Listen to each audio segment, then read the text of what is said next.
Hey YouTubers, welcome back to another episode of Jack of All Trades. So if you clicked on this video, then you obviously have a problem with your water dispenser on your fridge. Now in my case, I have a GE side-by-side, but for you, it could be just about anything. It's probably going to be the same issue. In about 90% of the cases, there's either an issue with one of two things. I'm going to walk you through step by step on how to fix that. Now without wasting any further time, let's go ahead and get into it. Alright, so the way this problem manifests itself is that usually your water kicks on and will not kick off. No matter what you do, you can push the button several times and it will not kick off.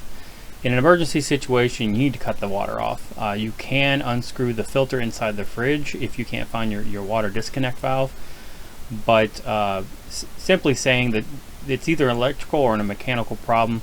The mechanical problem would be the water inlet valve at the back of the fridge, and the electrical problem is the actual solenoid switch in the front of the fridge that tells the fridge to come on or not whenever you ask for water. Now the way you can find that out is by unplugging the fridge in the back. If the water stops, then it's an electrical problem. If the water keeps going even after you've unplugged the fridge, then it's a mechanical problem. So my water inlet valve is actually under my sink, and it has the exact same piping, the 1/4-inch copper piping that is in the back of my fridge. So that's how I identified it.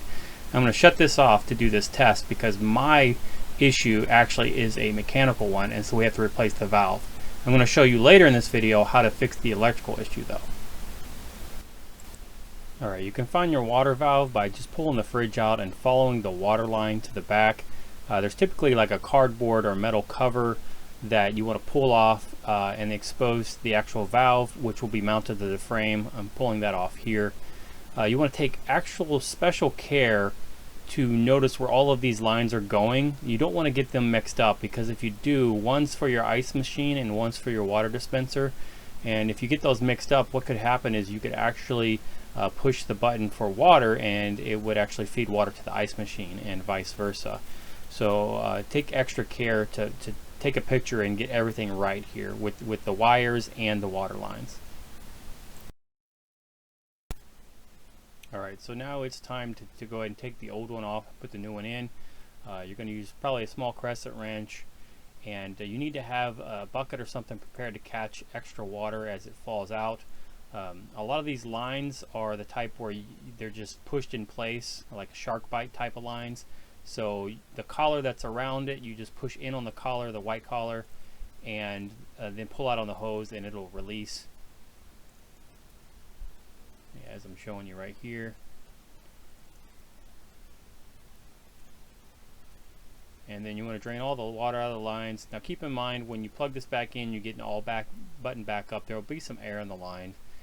So your water dispenser needs to be run for a minute or so under a jug just to get all the air out of it. You might notice the same thing in your ice machine, that the first few cubes will be airy or not complete.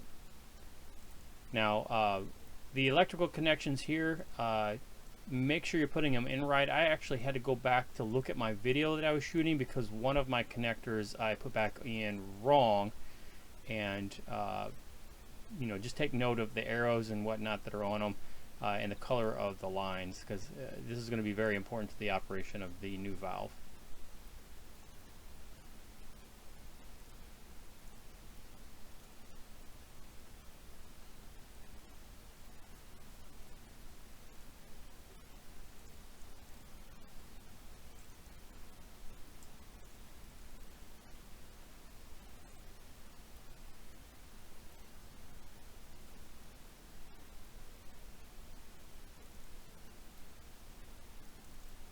Now with the replacement part, you know, since you're doing this yourself, you know, you buy these on Amazon or eBay. It's pretty easy to look them up just by looking up the part number for your fridge. The model number for the fridge is usually on the inside to the right as you open the door, or it could be on the back. I got a name brand part here. You could get a generic. It's just a toss-up if you get the generic. I figured I was saving money by doing it myself, so I might as well just get the name brand part. Because you know, it's going to be built a little better. So yeah, you just put everything back in reverse, plug everything back together, and secure it all down, and it should be good to go. And then we'll test it out.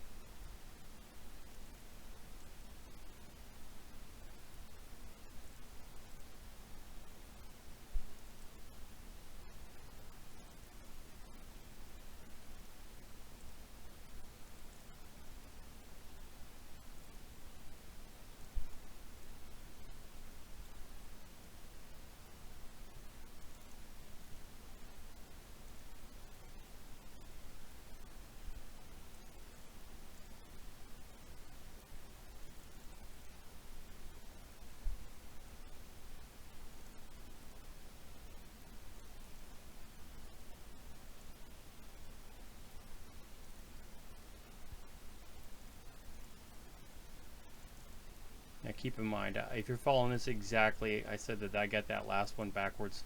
So just go back to the video and make sure you're getting it correct. I do end up fixing it.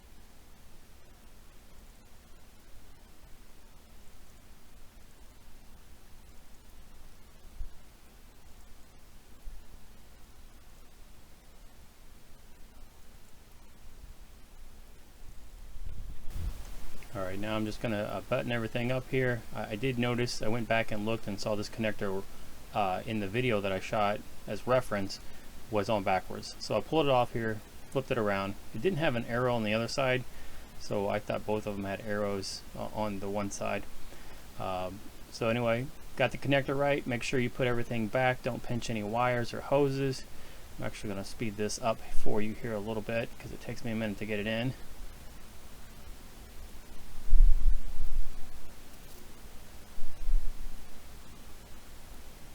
Alright, and once you get it in there fully, it's taking me a while. Once you get in there fully, you just want to button it back up and hook it back up to the frame.